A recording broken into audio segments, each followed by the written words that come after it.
कबीरदास जी कहते कि मैं तो राम का कुत्ता हूँ, मेरे गले में प्रेम की डोरी है, भक्ति की डोरी है, जहाँ भगवान खींचते हैं वहाँ मैं जाता हूँ, मैं उनके पीछे पीछे जाता हूँ। और भक्ति करते करते क्या हुआ? कबीरदास जी कहते भक्ति करते करते कबीर मन निर्मल भयो, कबीर मन निर्मल भयो, जैसो गंगा नीर, अब पीछे पीछे हरि फिरे, कहत कबीर कबीर। अब मेरे पीछे पीछे भगवान फिरते और कबीर कबीर पुकार करते हैं। और इसीलिए हम सबको, और भगवान की भक्ति जो ऐसी चीज है, एक बार आदमी डूब गया तो तैर जाता है। समुद्र में कोई डूबता है तो मर जाता है। ईश्वर की भक्ति का सागर ऐसा है, जो डूब गया सो तर गया। और इसीलिए खुशरो की पंक्ति ऐसी ही है, अद्भुत। खुशरो दरिया प्रेम का, उल्टी जिसकी धार, जो उतरा सो डूब गया, और जो डूबा सो पार। जो उतरा सो डूब गया, और जो डूबा सो पार। और भगवान के साथ प्रीति करने में कभी भी नुकसान होता ही नहीं है, फायदा ही फायदा है। खुशरो कहते हैं, खुशरो बाजी प्रेम की, मैं खेलो पिया के संग, जीत गई तो पिया मोरे, और हारी तो पिया के संग। और इसीलिए ईश्वर की भक्ति हम सबको करनी चाहिए। तुलसीदास जी की बात सुनो, हमारे देखेंगे सूरदास जी की बात। सूरदास जी ने एक रचना बनाई है, सबसे ऊंची प्रेम सगाई, सबसे ऊंची प्रेम सगाई। तुलसीदास जी तो भक्ति के बारे में बहुत कुछ लिखा, किंतु हमारे सूरदास जी, ऐसा कहा जाता है कि जो बांके बिहारी भगवान है वृंदावन में, और बांके बिहारी भगवान दर्शन देते रहते थे। और एक हमारे हिंदुस्तान में हुए हरिदास जी। मैं आपको एक चार्ट बताना चाहता हूँ, पहले वो चार्ट आपको बता दूँ। भक्ति भक्ति में भी यदि हम कभी भक्ति करते कहीं गलती रह जाती है तो ये चार्ट पहले देख लीजिए। चार्ट में भी बहुत बड़ी बात बताई गई है। अभी देखेंगे भक्ति 4 प्रकार की होती है। पहली तामसी भक्ति, राजसी भक्ति, सात्विकी भक्ति और निर्गुण भक्ति, 4 प्रकार की भक्ति होती है। तामसी भक्ति किसको बोलते हैं? दूसरों को दुखी करने के लिए जो भक्ति करते हैं वो तामसी भक्ति होती है।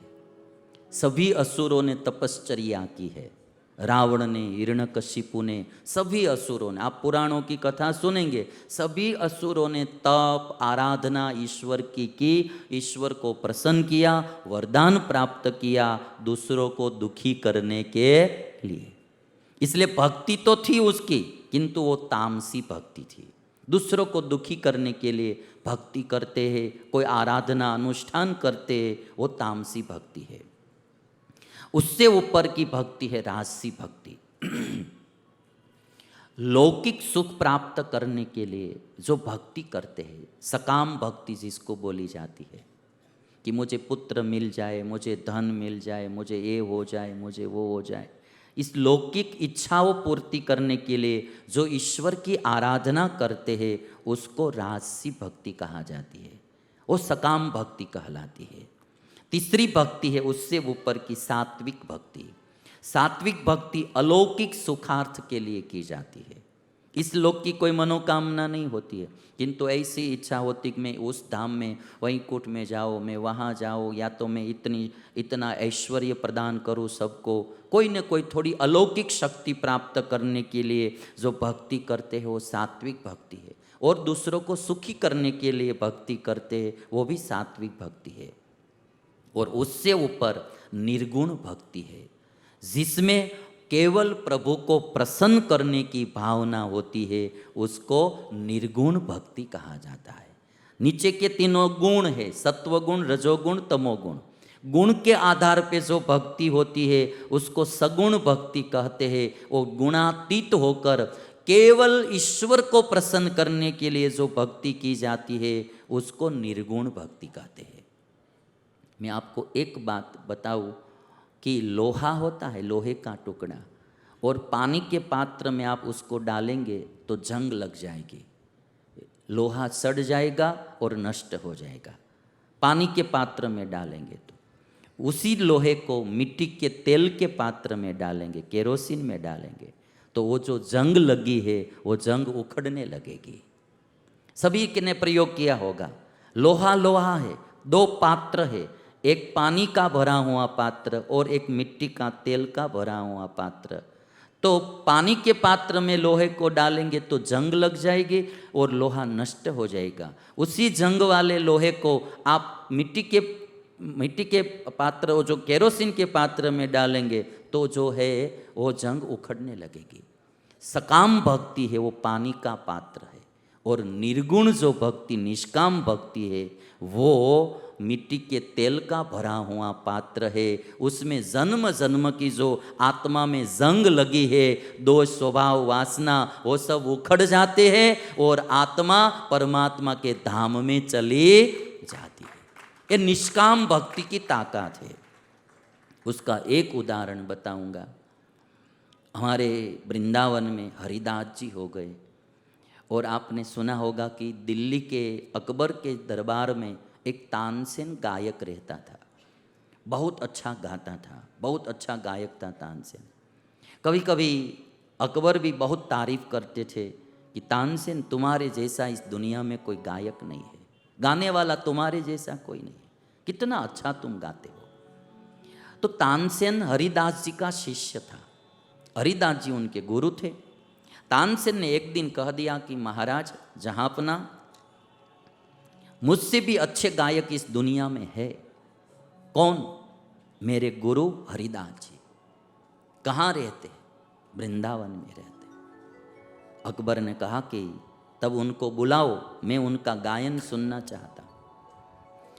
तानसेन ने कहा कि माफ करना, वे यहाँ नहीं आएंगे, वे यहाँ नहीं आएंगे। क्यों नहीं आएंगे? वो तो ईश्वर को प्रसन्न करने के लिए गाते हैं, वो यहाँ नहीं आएंगे। कोई महफिल करने के लिए नहीं गाते, पैसा के लिए नहीं गाते, वो यहाँ नहीं आएंगे। हमको उधर जाना पड़ेगा, सुनना है तो। देखिए निष्काम भक्ति की ताकत देखना। अकबर कहते कि चलो तो हम वहां जाएंगे। तानसेन ने कहा कि महाराज जहाँपना, यदि आप इस वेश में जाएंगे और पता चलेगा कि दिल्ली का बादशाह आया है, तो फिर मेरे गुरु गाएंगे नहीं। सादे वेश में जाना पड़ेगा, सिंपल वेश धारण करके जाना पड़ेगा। भक्त बनकर जाना पड़ता है, बादशाह बनकर जाएंगे तो गाएंगे नहीं।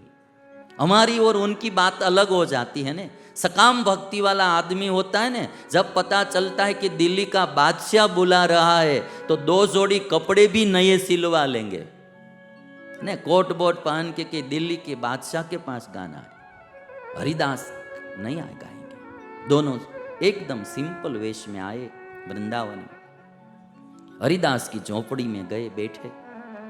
अभी गुरु जी से आज्ञा तो की नहीं जाती है कि आप गायन करो, तो तानसेन बैठे वहां। गुरु ने कहा कि बेटा कैसे हो? अच्छा, कोई एक तान सुनाओ। तानसेन हाथ में ऐसे ही सितार लेके गाने लगे।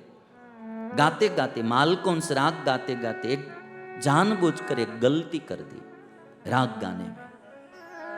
तो गुरु ने, हरिदास जी ने कहा कि बेटा इस तरह से नहीं गाया जाता है, लाओ इस तरह से गाया जाता है। और हाथ में वाजिंत्र लेके हरिदास जी गाने लगे। इतना सुहावना भाव और प्यार भरा गायन था। अकबर ने सुना। सुनने के बाद दोनों जा रहे थे, तो अकबर ने पूछा कि तानसेन, तुमने इनके पास गायन कला सीखी? तो कहते हाँ। तो तुम्हारे गाने में और उनके गाने में इतना व्यत्यास क्यों हो गया, इतना अंतर क्यों हो गया? तानसेन ने कहा कि जहाँपना, बुरा मत मानना, मैं जो गा रहा हूँ ना, वो दिल्ली के बादशाह को रिझाने के लिए गा रहा हूँ, और मेरे गुरु जो गा रहे हैं वो अनंत कोटि ब्रह्मांड के बादशाह को रिझाने के लिए गा रहे हैं। भला फर्क तो पड़ेगा ही पड़ेगा।